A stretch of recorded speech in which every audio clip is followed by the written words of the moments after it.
channel. With the main news, I am Inonge Kufanga. Coming up in the news.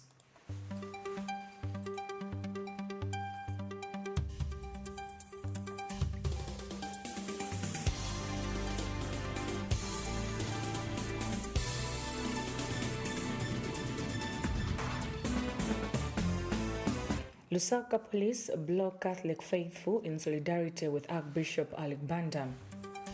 And government urged to improve assistive devices for persons with disabilities ahead of 2026 general elections. Denmark to summon USA ambassador over Greenland envoy appointment.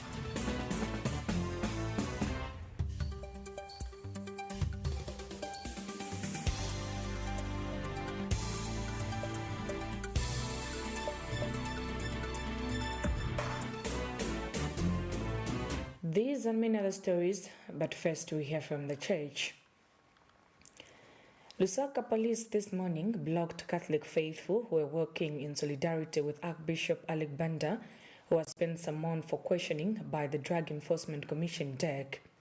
The faithful had planned a peaceful walk in support of the Archbishop, but police moved in early, preventing the procession from proceeding towards the DEC offices.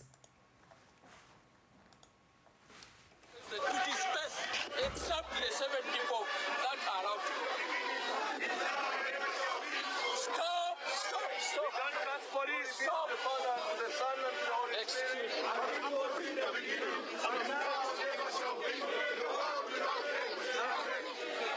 No one is proceeding. Can I have some tear gas, please? Let's go back. All of us, let's go back. We are going back. Let's go back. Only the Bishop, Alec Banda, 3 priests, 2 lawyers, only. The rest, let's go back. The rest, let's go back. Where you have come from?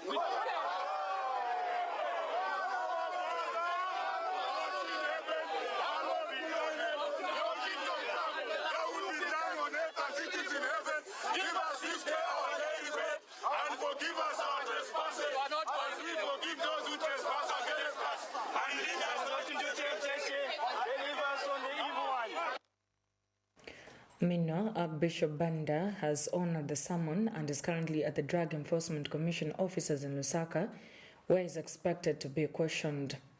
Police say the action to block the march is meant to maintain public order and ensure security as the situation continues to draw public attention.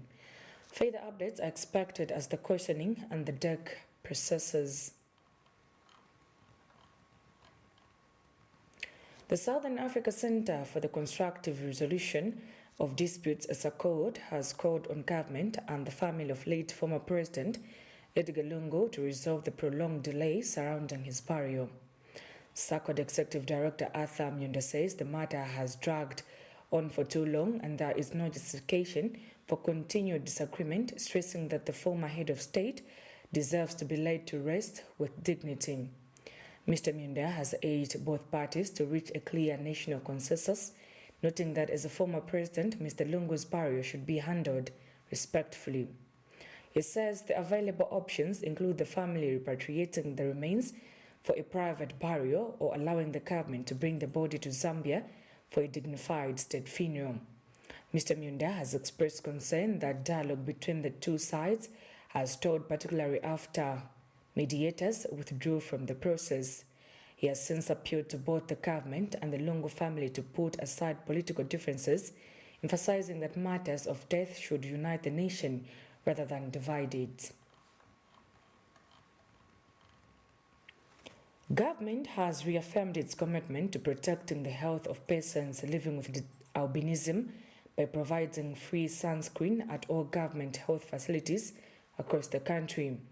Although the Ministry of Health SPF 30 Max oil-free sunscreen is being distributed at no cost. The sunscreen offers effective protection and coverage against harmful sun rays. Ministry of Health headquarters reports that current stock levels stand at about 90%, with facilities such as Chilenje Level 1 Hospital and Chilanga Urban Health Center already well stocked. Persons living with albinism are encouraged to visit their nearest government health facility to collect their sunscreen. The Minister of Health says protecting the skin is protecting life and has urged beneficiaries to take advantage of the free service. Government has been urged to improve the provision of assistive devices for differently abled persons ahead of the 2026 general elections. In an interview with Oblate Radio Liseli News, Mongo District Chairperson for Differently Abled Persons, Abraham Steli, says many people with disabilities have faced difficulties in exercising their right to vote due to the absence of appropriate assistive devices at polling stations. He explains that challenges such as inaccessible voting materials and inadequate support systems have limited full participation by differently abled persons in past elections. Mr. Steli has since appealed for flexible and disability-friendly voting arrangements to allow differently abled persons to participate freely and without challenges.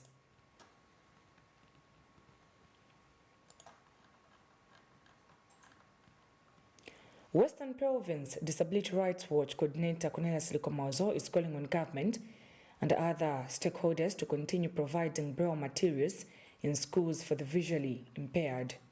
Speaking in line with the World Braille Day, which is celebrated annually on 4th January, Mr. Likomazo states that this day is important as enables blind and visually impaired individuals to read and write.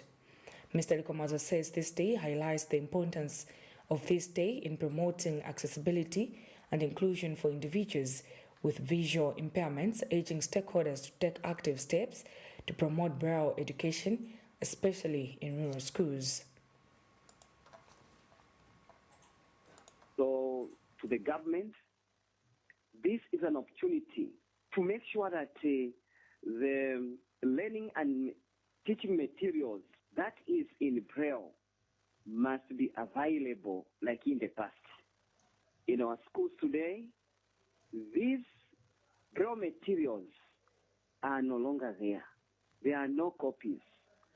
That's why we have been appealing to the government to make sure that they continue producing these materials in braille so that the learners with visual impaired and those who are out of school, they need documents such as the Constitution of Zambia in braille so that they are vested with the knowledge that is needed.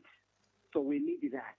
However, for whatever material which is there, we thank the government, but we still need them. We need them. Even when we come to the national curriculum, there are no braille materials. We need these. Let the government continue printing these. Put them in braille so that we can move together.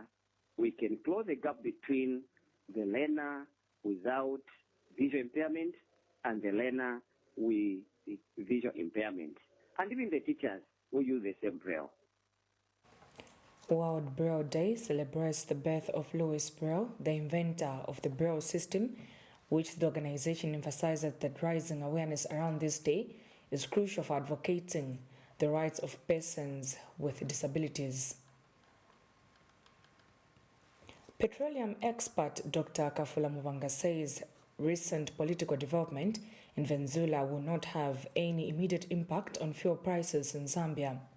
Mr. Mvanga explains that palm prices are only affected when there is a disruption in the global oil supply chain, which he says has not occurred despite the situation in the South African country. He notes that Zambia, like many other countries, procures petroleum products in bulk and maintains strategic fuel reserves, a system that helps shield the country from sudden international market shocks. Mr. Muvanga adds that political or economic instability in oil-producing nations does not automatically translate into immediate fuel price changes. He further explains that global oil market responds mainly to prolonged supply disruptions as alternative crude oil sources and international supplies help stabilize supply and prevent sudden price fluctuations. Denmark says it will summon the United States ambassador following President Donald Trump's decision to appoint a special U.S. envoy to Greenland, a Danish autonomous territory. According to France 24, the move has angered Danish authorities after the envoy openly stated his intentions to push for Greenland to become part of the United States. Danish Foreign Minister Lars Løkke Rasmussen described the appointment and statement as totally unacceptable, warning that Denmark's sovereignty must be respected.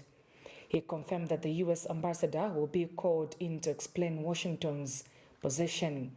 Greenland's Prime Minister Jens Frederik Nielsen and Danish Prime Minister Mette Frederiksen has jointly stated that Greenland is not for sale and that its future will be decided by its people.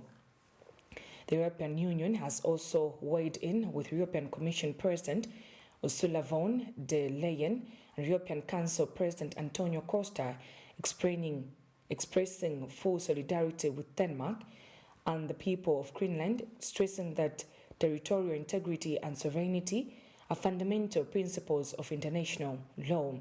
The controversy comes amidst renewed U.S. interests in the Arctic island, which is rich in natural resources and holds strategic importance due to its location between North America and Europe. Nalolo Town Council has bought sports equipment to be distributed to all the 12 wards as part of the ongoing community sports development program in the district.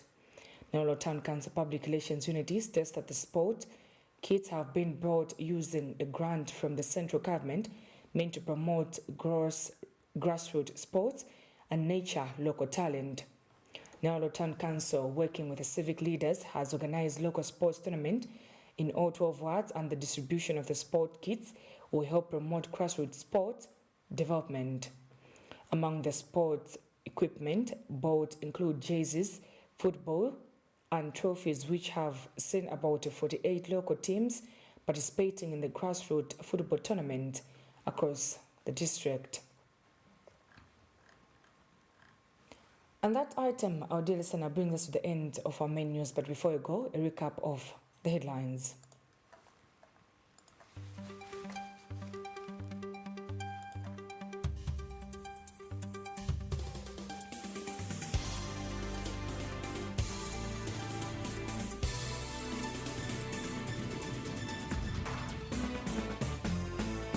Lusaka Police block Catholic faithful in solidarity with Archbishop Alec Banda. And government aims to improve assistive devices for persons with disabilities ahead of 2026 general elections. And Denmark to summon U.S. ambassador over Greenland envoy appointment.